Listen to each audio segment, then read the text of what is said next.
right? Sure. So I'm Dr. Rakesh Gupta, President Cypher and former Director Health Services of Punjab.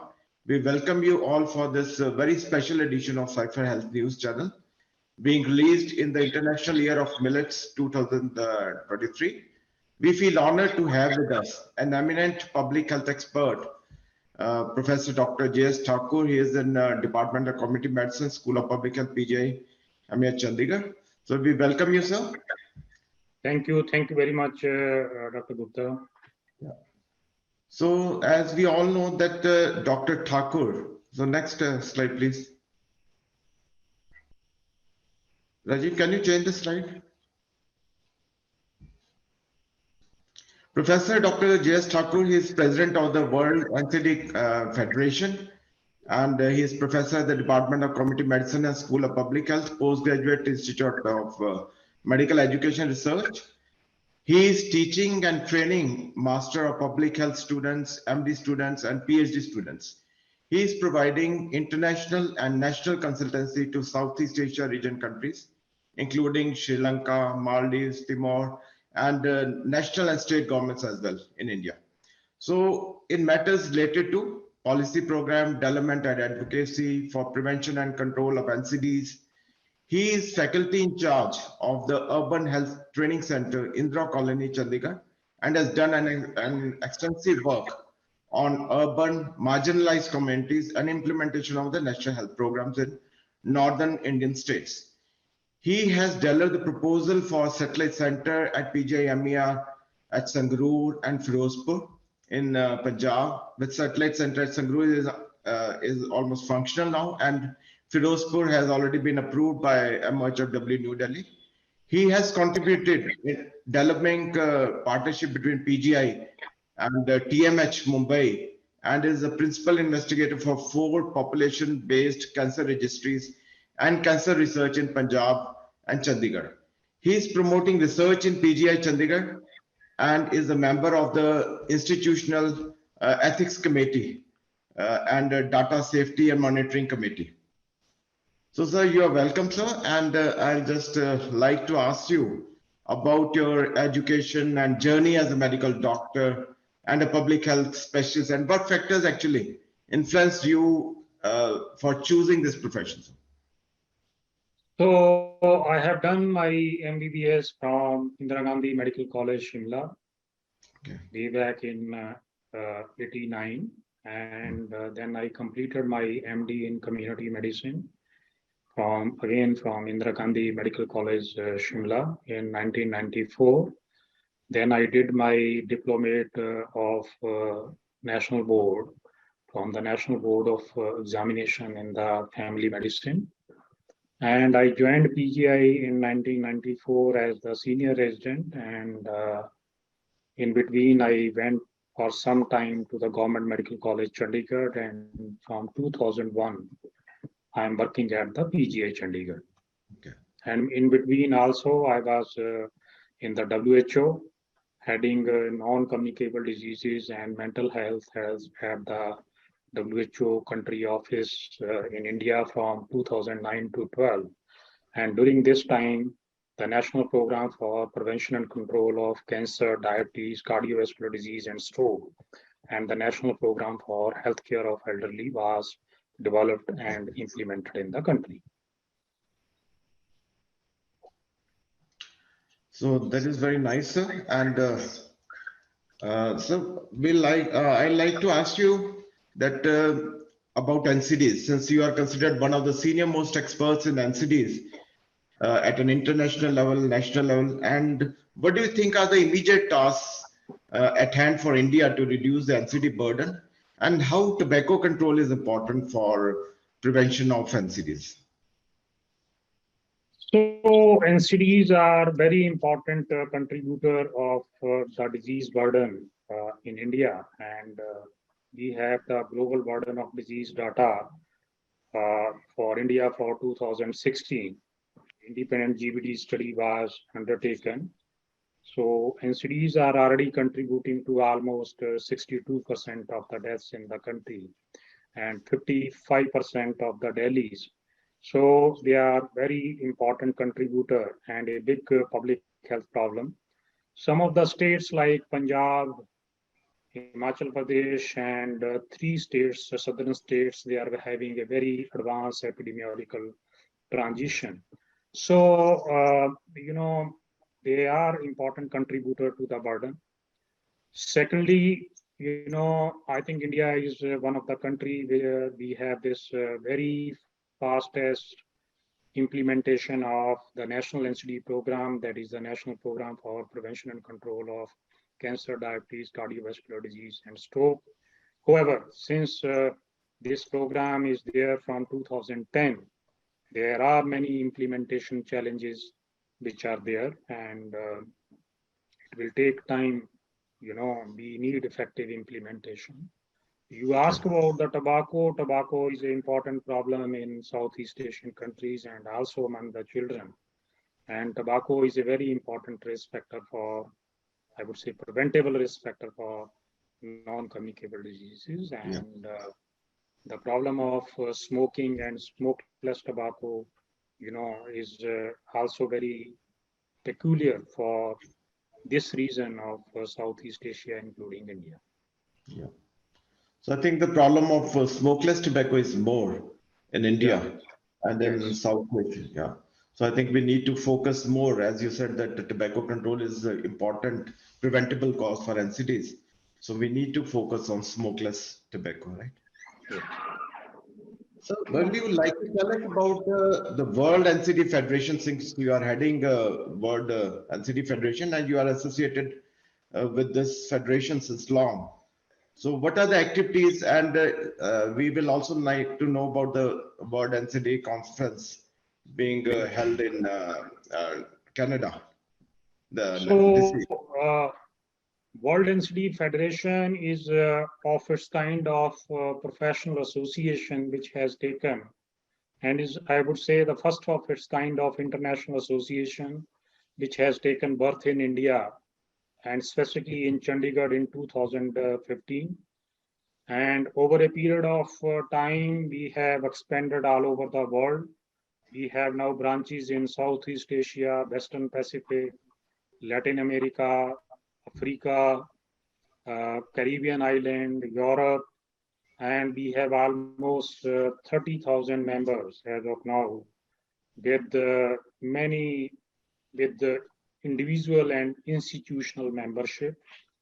I'm happy to share that some big professional associations like Indian Stroke Association, Endocrine Society of India, Indian Association of Radiation Oncologists, Tata Memorial Center at Mumbai, Bangladesh Public Health Foundation, Indian Public Health Association, Indian Association of Preventive and Social Medicine, even this your Hriday of Hriday is also one of our institutional member, Ghana Stroke Association, Nepal Cancer Care Foundation. So we have many professional association, NGOs, which are our institutional members. So our first World NCD Congress was held in Chandigarh in 2017, which was attended by almost 1,700 delegates from all over the world. The second World NCD Congress was supposed to be there in 2020, but was delayed due to the COVID, and it was in US, in the University of Michigan in last year. And the third World NCD Congress is scheduled in Toronto in the month of June, from 25th to 30th of June. And we are also having regional meetings. So regional meetings, one is lined up during this month. The second Africa regional meeting of World NCD Federation is being held at Victoria Fall in Zimbabwe from 12th to 14th of January. Okay. The Southeast Asia regional meeting for NCD will be held in Kerala in the month of March. And beside this, there are many other activities. We have many publications. We have also a book on public health approaches to non-communicable diseases. We publish International Journal of Non-Communicable Diseases, which is a peer-reviewed scientific journal, which is first of its kind at the global level. It has entered into the 7th years. We run 3 centers of excellence on, one is on evidence-based research on NCDs, where we conduct systematic reviews and meta-analysis. Are almost 20 systematic reviews and meta-analysis are going on.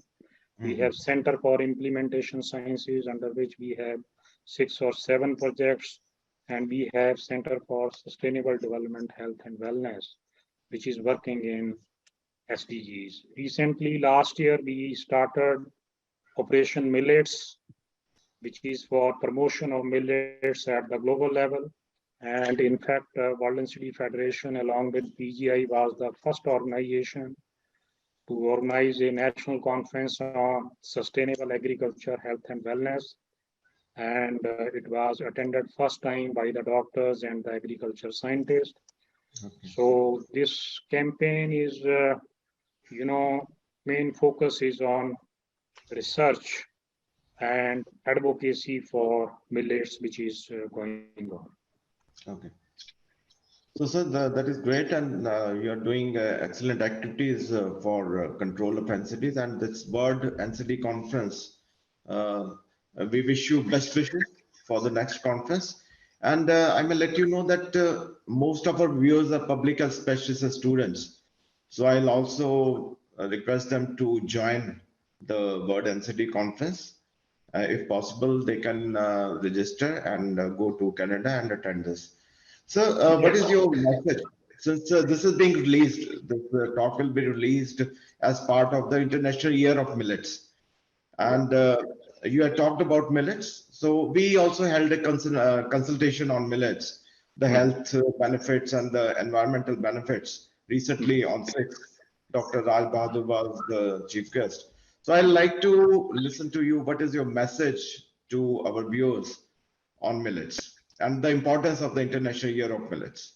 Yeah, so we are working in the Punjab state for the last 25 years. And we run the largest cancer registry program. Since you have your background from the health services in Punjab, Malwa was facing the problem of cancer. And the PGI was asked to investigate this way back in 2000. And we did one of the largest cross-sectional study, and this led to the establishment of the 4 population-based cancer registries, Chandigarh, Mohali, Sangrur, Mansa, covering 51 lakh population. This is the largest cancer registry program. Secondly, I also had the opportunity to work with, Punjab has a origin from 5 rivers, but there are 5 major wastewater drains also in Punjab, which are always in news for many bad reasons, like Buddha Nala, Kudiara Nala, Thungdav drain, East Drain, right? They are very polluted and having a lot of toxic water because untreated effluent is there. So we have studied that what is the impact of these untreated, effluent on the water quality and the human health. And what we found that, all these, the water quality is very poor. It has cocktail of pesticide. I have no hesitation in saying from our research that Punjab water has become toxic, whether it is surface water or groundwater, and our food chain has become toxic. All these toxins are entering into the body, and they are also doing many adverse health effects, which include, adverse reproductive and child health outcomes, like spontaneous abortion rate among pregnant women are very high, stillbirth rates are very high, even congenital malformation is high, cancer is high, and there is also the evidence of genotoxicity. So this is the second environmental, or I will say ecological crisis which we are facing. The second is the agrarian crisis. We are in Punjab having a monocropping system of rice and wheat. Yeah. And this rice is a water guzzler.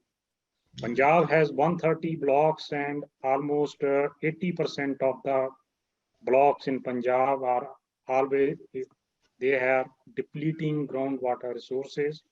They are already in the danger zone. Every year, 1 meter groundwater is going down. So time is not far away when Punjab may become a dry state. So this I call it as a agrarian crisis. Third is the health crisis. We did statewide surveys for NCD risk factors in Punjab and Haryana, and what we found that every almost second person in Punjab is hypertensive. The prevalence of diabetes is 15%. Almost 58% of Punjabis are overweight or obese. And if we say central obesity, 78% of Punjabis are overweight. And the risk of chronic kidney disease is very high. So I call it as a health crisis. So these three crises, they have their origin in this green revolution, which, some people say that, it has contributed a lot, but at the same time, it has led to use of a lot of chemicals and pesticides. And, we really need to diversify our crops in Punjab. And this crop diversification is required. In fact, whatever I'm discussing, this paper has been published very recently in Indian Journal of Community Health. That what is the power of millets? And in fact, we had some meeting with the government of Punjab, speaker, MLAs, and we advocated that they should diversify millets. And why they should diversify? Because millets require less water, less pesticides. They can be even grown in the barren lands, and their nutritive value is very high. Their glycemic index is very low. So this is very good for Punjab and rest of the country. Another big study which is going on is by us with the help of ICMR, that what is the health effects of pesticide on Indian population, which is being undertaken in Punjab, Haryana, Uttar Pradesh, Maharashtra, and Telangana. It is Supreme Court monitored, and it is almost complete. We will be releasing our report. So I think millets is a very good solution, and they are also good for non-communicable diseases as well as for our health. And this is that's why we have started this Operation Millets.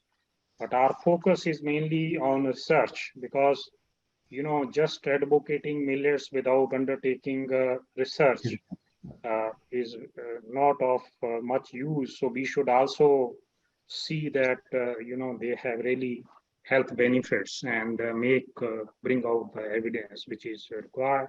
Of course, we are doing some advocacy as well. So we have right now one randomized control trial is going on efficacy of millets.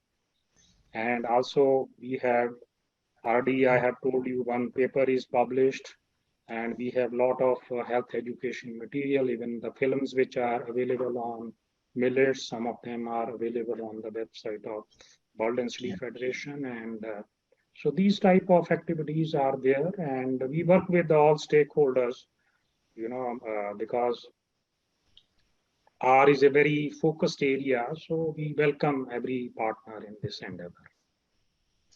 Thank you, sir. And I think you'll involve Cypher also in any further activities on millets or NCDs.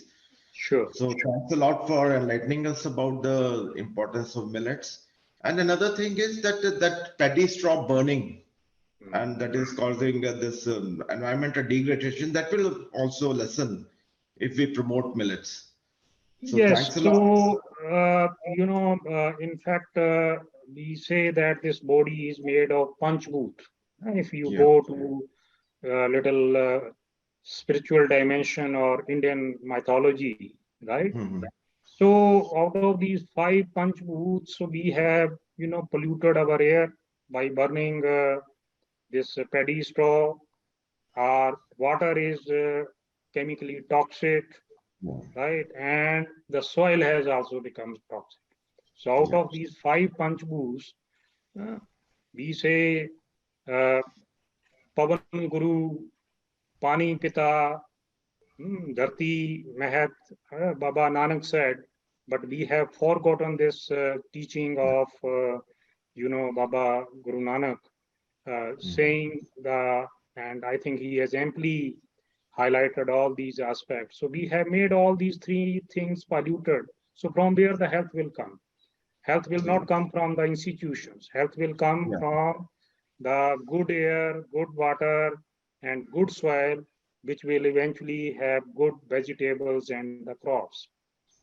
So, unless we address all these issues, so we have a demonstration center now in district Mohali also, where we are doing natural farming as a demonstration. We train farmers as well as the Panchayati Raj institutions and key stakeholders. Some of the doctors and other people are involved. So this is very much possible. I mean, natural farming without or chemical-free farming is a reality. And our agriculture scientists, unfortunately, they are not convinced. And they keep on promoting. And one of the things which perhaps is a very critical issue is that, we should ensure that pesticide industry is not funding the agriculture research. You work with the tobacco also. So if tobacco industry start funding tobacco research, what will happen? So there's always a conflict of interest. So our universities, agriculture universities, they are hardly promoting any organic or natural farming, although some of them, they have the department also. So we have to see that how to develop these sustainable development models, including sustainable agriculture, and millet is an effort in that direction. So I think what we had as food in our childhood, that was the best. We had a balanced diet, and millets, they were a natural. I mean, we always had millets, some form of millets, whether it is bajra, jawar. So we had some kind of millets in our diet. So thanks a lot, Dr. Thakur, and we welcome our viewers to celebrate International Year of Millets in whichever field they are. They can celebrate International Year of Millets. So thanks a lot.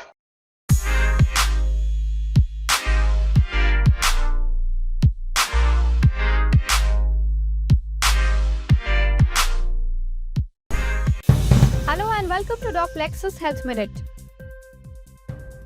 Amidst declining vaccination rates, the World Health Organization has urged Southeast Asian countries to step up their efforts to eradicate measles. Recent figures indicate that around 9 million children in the region had missed their vaccinations in the last 2 years. Healthcare workers in Zimbabwe have criticized the recent health services bill, which prohibits workers from participating in strikes or any form of industrial action for more than 3 days. This bill was passed after healthcare workers protested for a week over poor pay and working conditions in June last year. A study from the National University of Singapore has found that over half the children in the country are not getting the recommended amount of physical activity. The study identified factors such as sedentary behavior of children and support from the families and peers are some of the key reasons behind this.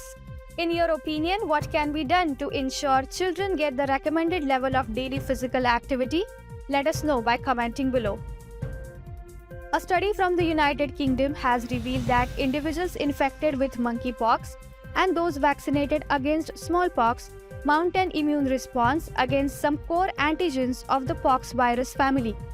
This has implications for mRNA vaccines and monoclonal antibody therapy against monkeypox in future. For the latest medical updates from across the globe, stay tuned to Doc Plexus Health Minute. Happy Doc Plexing!